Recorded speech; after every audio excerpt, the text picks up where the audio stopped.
The Taylor report that came after the Hillsborough disaster changed football stadiums in Britain forever. It forced clubs to improve safety standards and for clubs at the top echelons of the game to have all-seater stadiums. This was no different in Scotland, with clubs having to convert their terracing to comply with these all-seater rules. One of the weirder parts of this change came before the start of the 93-94 season. Clubs in the top flight decided to set a minimum capacity requirement of 10,000 seats, with a deadline set for the end of the 97-98 season.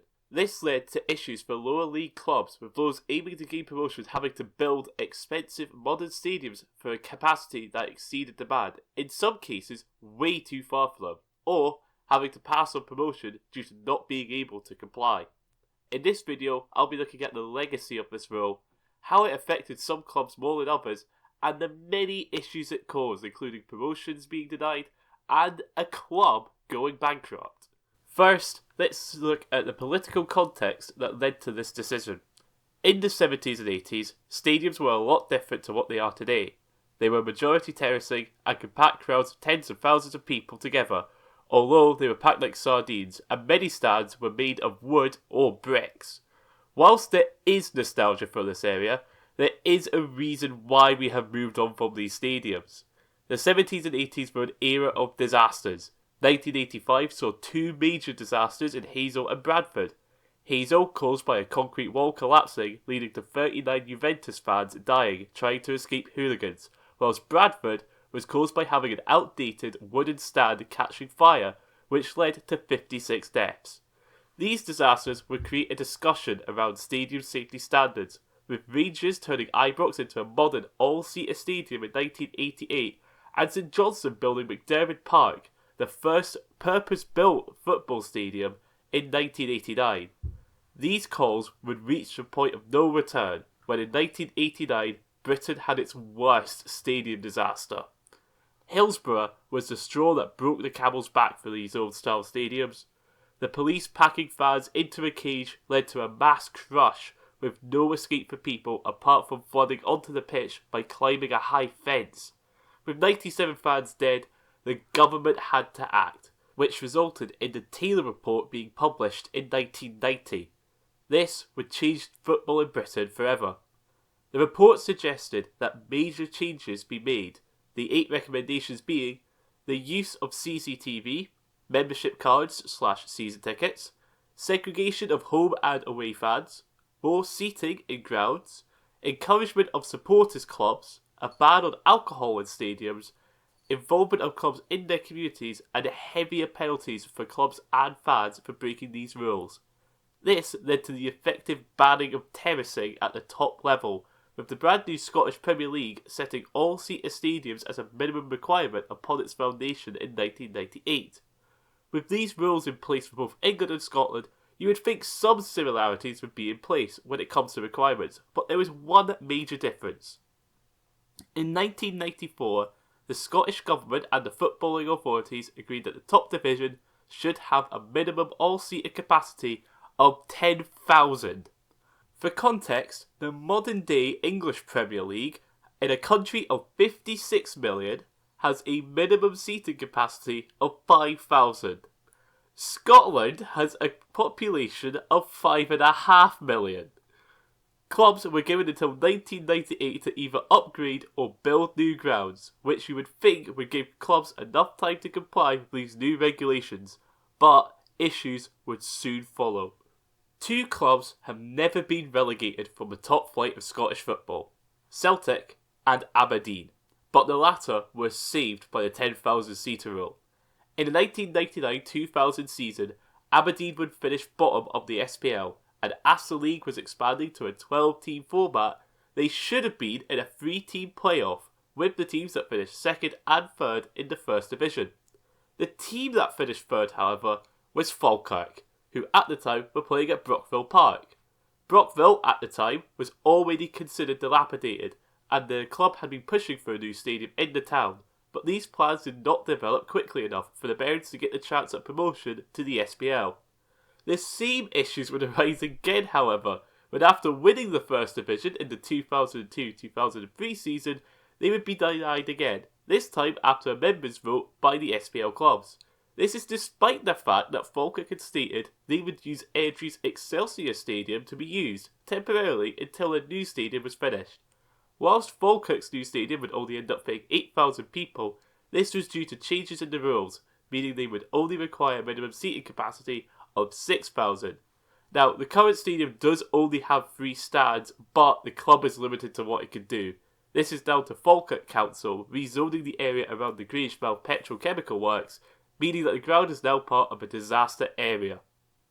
Speaking of disasters, let's talk about Airdrie.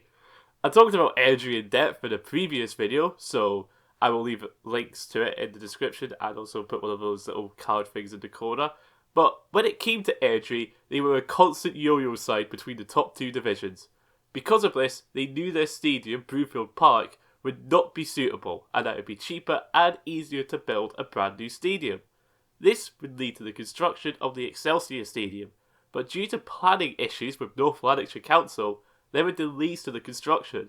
This coincided with a time where there was a decline on the pitch, which snowballed into Airdrie entering a financial hole due to the lack of fans at the new ground.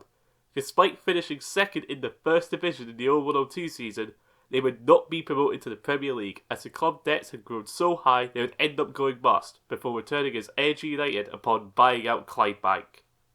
There were also cases of clubs having to ground share if they wanted to play in the Premier League. The first club to go down this route was Inverness Caledonian Thistle.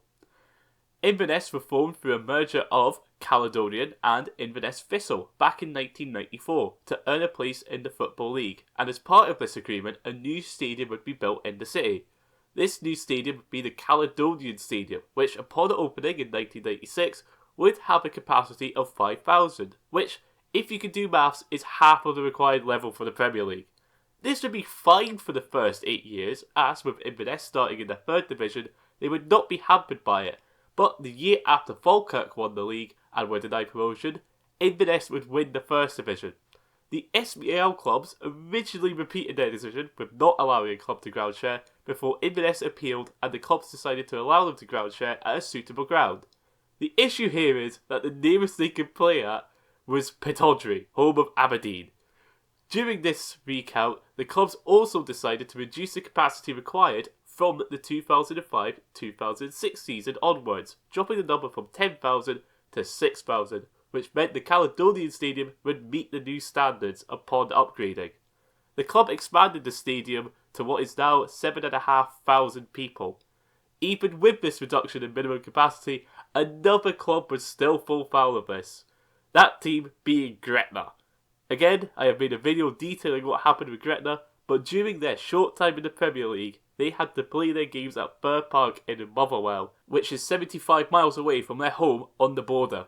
During this time, they set a top flight record for lowest attendance, when, for a midweek game against Inverness, there was only 431 people in the ground. The club did have a plan to build a 6,000 capacity ground on the outskirts of Gretna, but the money had dried up and soon they would be liquidated. So what have been the effects of this rule? On the one hand, we have seen an improvement of stadium standards throughout the top end of Scottish football. When people talk about some of the old grounds like Brockville, they often talk about the fact that it was not a good place to visit, with poor facilities for fans, whereas now we have large stands with indoor concourses and facilities. On the other hand, we now see stadiums that have met this arbitrary standard only being used at reduced capacities. The Excelsior, Armandvale, Broadwood, these are all examples of stadiums being too big for modern attendances, with them being half full at best on most match days. This not only brings a financial burden for clubs when it comes to stadium upkeep, but also detracts from the atmosphere at these grounds, where it ends up feeling empty even though there's a few thousand people there with you. Nowadays, the requirements for clubs throughout the SPFL must have at least a bronze level ground verified by the SFA, which makes it a lot easier for clubs to reach the top level through sporting merit without worrying about having white elephant stadiums with no chance of reaching capacity. This helps make the pyramid more meritocratic and allows for teams to focus on the sporting aspects instead of dealing with the elite clubs who believe in protecting themselves by putting up more barriers to entry, whether it is ridiculously high minimum capacities or the banning of plastic pitches. That's all for this video. I hope you enjoyed it. What standards did you have in place for top flight stadiums if you were in charge? I should also mention that during the making of this video, I realised that Meadowbank doesn't have a bronze license, which makes my video on it even more valid. Of course, usual stuff of liking, commenting, subscribing is appreciated, and I'll see you in the next one. Goodbye.